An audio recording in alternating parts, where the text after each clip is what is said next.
Morning everybody. So just wanted to make a short video up with some about solar panels. I purchased some solar panels this year, and we use them for maintaining batteries.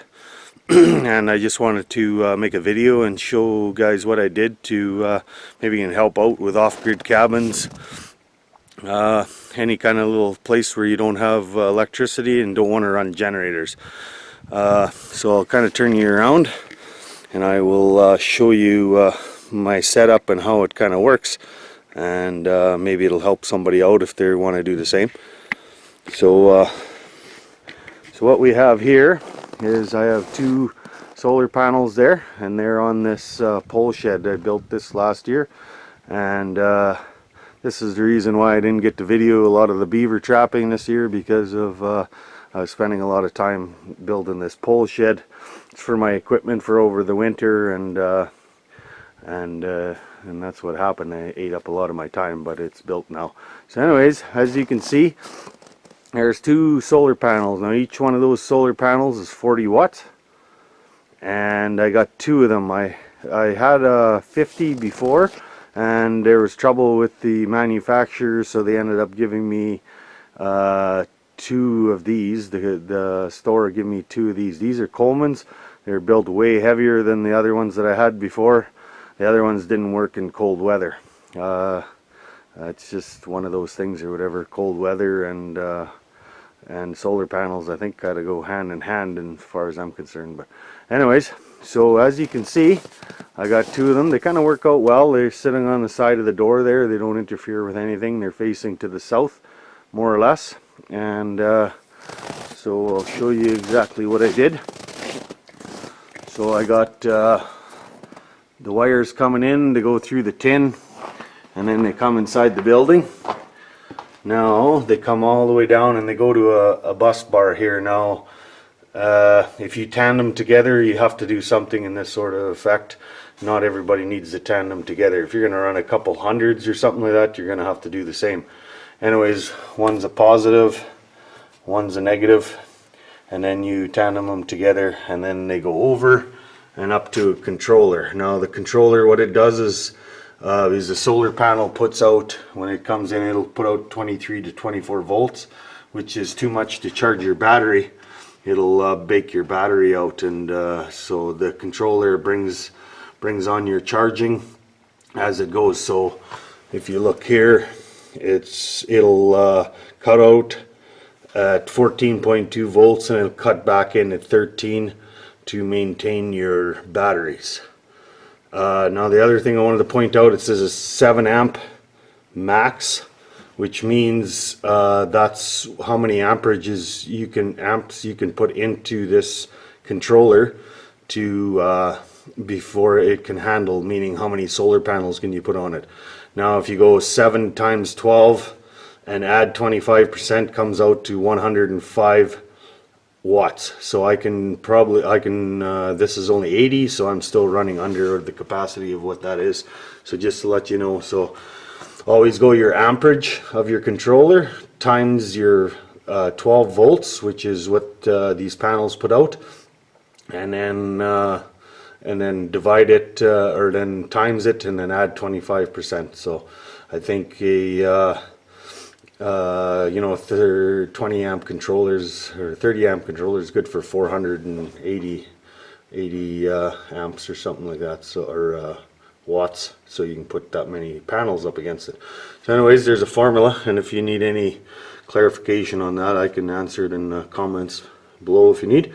So anyways, it comes down there, goes all the way down, and it goes to my battery bank. Now these are all my batteries out of my farm equipment. I don't like buying batteries, so I like to keep them charged. If you don't keep them charged over winter, the life expectancy of the batteries go way down. I've been doing this for quite a few years in my other shop, and my battery's been lasting for a long time. So I take them out of all my machinery, the ones that are easy, I guess, and I take them out and I put them underneath here, and then I run all positives to positives and negatives to negatives, and then I put a positive on one side from the charging controller, and then I put it on a negative on the other side, so that way it always keeps a uniform charging through all 4 batteries. In this case, you could bank them up as much as you like, I guess. So you just tie them all together. The other thing that you might have noticed, is this on the wall here. It comes out to it's showing a voltage of 12.8 volts. So that's what my batteries are sitting at right now. So the controller cuts in around 13. So roughly right now, because if you look up on here, it says charged. So when they start to charge, the middle light comes on. So right now it's roughly pretty close, I guess. So if they start to drain out, then boom, the controller comes in and starts charging, and then it cuts out at roughly 14.2. So anyways, it maintains my batteries. Before I go any farther though, this little is on Amazon. You can buy these, I think they're $11 or something, and they're a pretty sweet little deal. Easy to hook up, positive and negative, and it sits there, and it you can see what's all taking place there. So, and that's what I like to see. I like to see what my batteries are. So if guys are why I made this video was if guys are deciding to build an off-grid cabin, and something, you know, or you don't want to run generators. I don't want to run, well, here I don't need to run a generator, but next year I'm going to be building an off-grid tiny house cabin, and I'm going to put this system in, similar system in to it to run lights and what have you inside the little house. So that'll be coming up this summer. I'm going to be making a video of that when we go, and as we build it.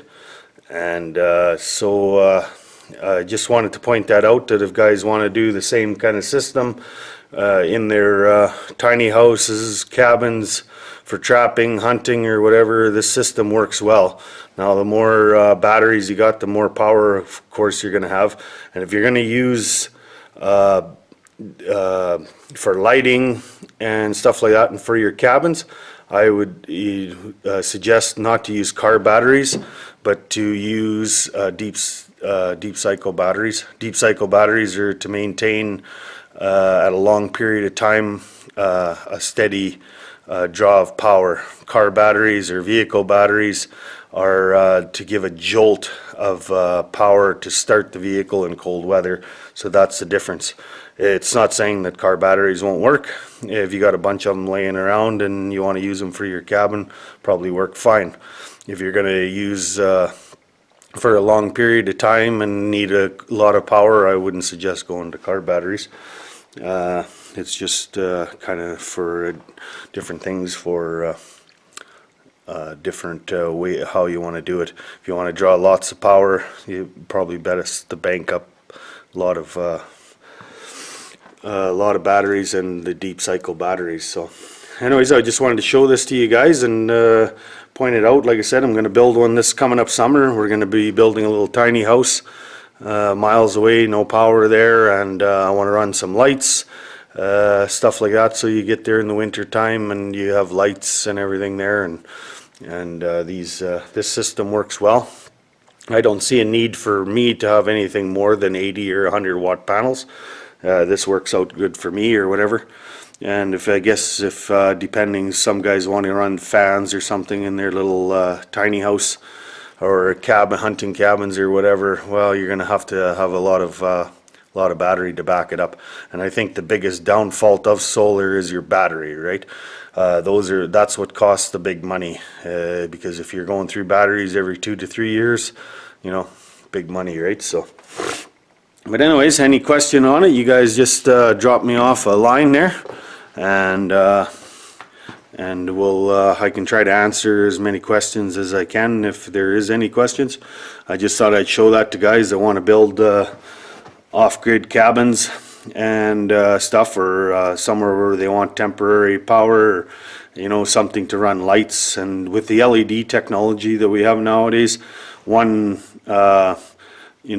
heavy duty deep cycle battery, it'll run LED lights forever, right? You won't have any issues. Our snowmobile clubs around here, they run those year round. They don't use them much in the summertime, but they got strip LED lights, and you know, I've never seen it when we were there ever to run out of power. There always works well, right? So okay, I'll just thought I'd point that out to you guys and show everybody. I hope maybe it'll help anybody that's deciding to build some solar panel technology or whatever. I think at the end of the day, it's fairly reasonable to get into. It's not a whole lot of money to get into. You know, once you get into it and have a setup, it's probably something that's going to last a very long time. And so, okay, guys, it's time to go put out some more bait for trapping. So I just thought I'd make a short video of this. And like I said, any questions or comments, just throw me a line underneath on the comments section, and I'll try to answer them as best as I can. And I really like doing electricity stuff, and it's something that's that I enjoy to do. So okay, Backcountry Outdoors here, and guys, like and subscribe if you need, and if you like what you see. So you guys take care, and we'll probably see you in the next video down the line.